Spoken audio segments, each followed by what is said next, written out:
Sungguh buruk apa yang Anda tudingkan kepada para pendakwah sunnah, bahwa mereka ingin memecah belah barisan umat Islam.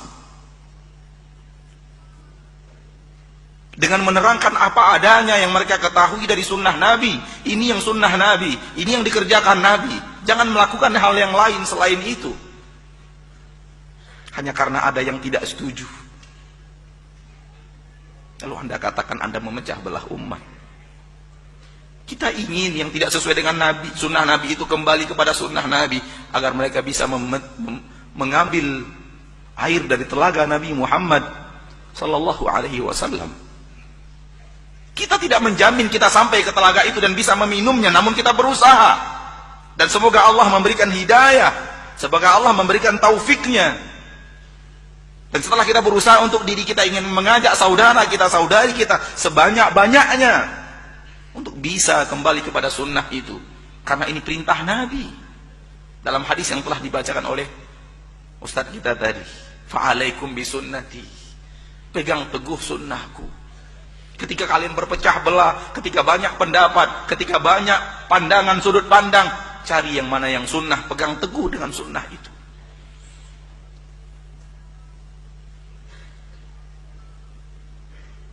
Di sini,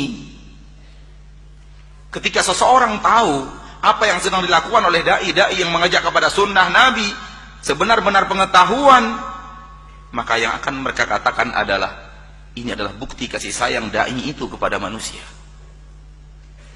Bukan benci mereka kepada manusia. Sebagian orang mengatakan, kalian selalu menyalah-nyalahkan orang. Bukan menyalahkan, mengajak kepada yang benar. Tudingan akan selalu datang berbeda dengan kenyataan, namanya juga tudingan. Kita tidak ingin menyalah-nyalahkan orang, tapi yang salah dikatakan benar itu salah.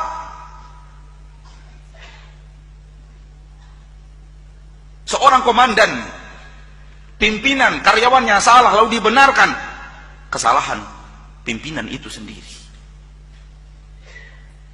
Yang salah harusnya dibenarkan supaya benar.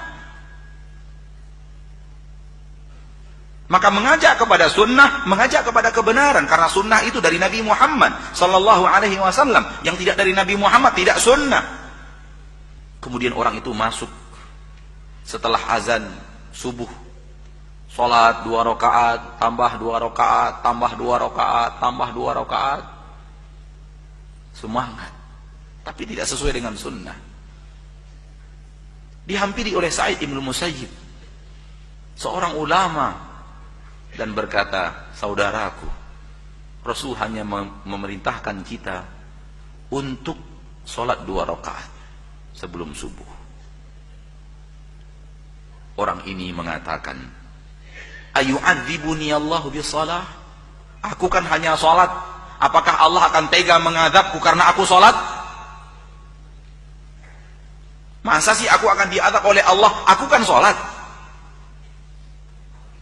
Ini bahasa kita sekarang kalau diterjemahkan secara bebas. Apa sih yang mereka lakukan? Cuma baca Quran kok disalah-salahkan? Mereka kan sholat kok disalah-salahkan? Yang salah itu peminum khamar, yang salah itu orang yang tidak sholat, yang salah itu para pezina, orang yang sholat nggak pernah salah. Seperti itulah kira-kira yang dikatakan orang ini. Ayyu'adzibuni Allahu bisalah. Apakah Allah akan mengadab saya karena saya sholat? Namun dia lupa, dia bicara dengan seorang ahli ilmu. Dia berbicara dengan seorang ulama. Dia berbicara kepada seorang yang mengerti urgensi berpegang teguh dengan sunnah.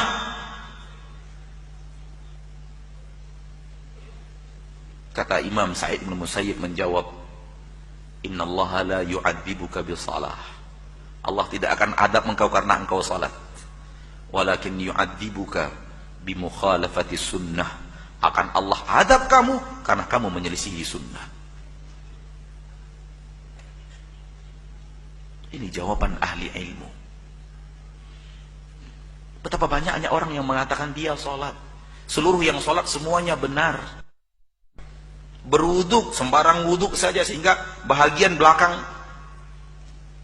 mata kakinya tidak terkena sentuhan air. Kita katakan, ya akhi ittaqillah, ada hadis Nabi melarang kita tidak perhatian kepada air di bagian tumit kita. Nabi mengatakan wailul lil aqabi minan nar, dari Abu Hurairah radhiyallahu taala anhu wa arda, riwayat Imam Bukhari dan Muslim. Allah, kan dia sudah berwudu. Nabi mengatakan wailul lil aqabi minan nar, neraka untuk orang-orang yang tumitnya tidak terkena sentuhan air wudu. Jangan disalah-salahkan, dia sudah berwudu kok. Maka ya akhi, permasalahannya adalah bukan salah menyalahkan, tapi mengajak kepada mana yang sunnah Nabi Muhammad SAW dan mana yang tidak. Maka orang yang masuk agama Islam, dia butuh satu lagi hidayah. Hidayah untuk sampai ke sunnah. Yang tidak sampai ke sunnah, berbahaya di akhirat. Allah berfirman di dalam Al-Quran, hal ataka hadithul ghashiyah, wujuhi yawma idin khashi'ah, amilatun nasibah, tasla naran hamiyah, tusqa min ainin aniyah. Sudah datangkah kepadamu berita tentang hari kiamat? Pada hari itu wajah-wajah pada tertunduk, menyesal luar biasa. Kenapa? Amilatun nasibah. Dia sudah banyak beramal, dia sudah banyak berjibaku. Bukan orang yang tidak beramal, tapi rajin beramal, rajin bekerja keras dalam amal. Namun tasla naran hamiyah, tetap masuk neraka yang panas. Karena sudah banyak beramal, namun tetap masuk neraka, akhirnya tertunduk, menyesal, penyesalan yang tiada tara. Kata para ulama dalam ayat ini, karena amalan mereka tidak sesuai dengan sunnah Nabi Muhammad sallallahu alaihi wasallam, akhirnya tidak diterima. Tidak diterima. Dan itu dari sekarang Nabi, dari dunia Nabi sudah wanti-wanti, sudah ingatkan dari Nabi hidup. Yang amalan tidak sesuai dengan sunnahku ditolak oleh Allah. Allah akan tolak amalan yang tidak sesuai dengan sunnahku. Maka kecintaan kita kepada saudara kita, kecintaan kita kepada saudari kita, ketika kita melihat ada amalan yang tidak sesuai dengan sunnah, kita arahkan kepada sunnah agar diterima Allah. Apakah ini namanya kebencian atau kasih sayang? Silakan jawab. Apakah ini namanya memecah belah atau ingin mengajak umat kepada jalan Nabi yang satu, yang lurus? Silakan jawab.